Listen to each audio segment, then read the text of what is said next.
the Christian content that I'm listening to with earphones, headphones, although it's already severely distorted because of directed energy torture, it's breaking brain entrainment.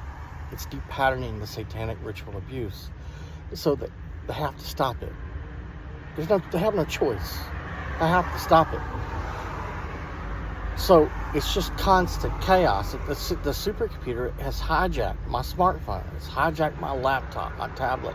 What I mean is it can remotely monitors and controls whatever it wishes on my smart devices, those 3 smart devices. And so I'm trying to listen to Christian content, which is breaking brain entrainment with the supercomputer. The supercomputer is just stopping the Christian content. This is how the technology works. It's been going on for years. Oh, you're crazy. There are too many people. There are too many victims. You can't say that anymore. You can't say that the people are crazy. They're not mentally ill. They're mentally injured. Big difference between mental illness and mental injury, and it's happening right now. The Christian content is breaking brain entrainment with the supercomputer, and it's just repeatedly stopping. It's not programmed to do anything else but chaos, torture, kill, etc. That's what it's these hyper game theory algorithms.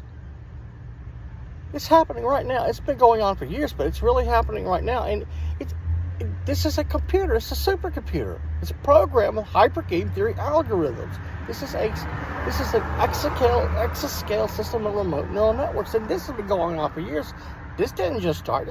This happened in Nicaragua, in Ecuador, all over the world, Cambodia. But it's, they can do whatever they want here. Whatever they want to do, they can do it. But even in countries like that, it happened.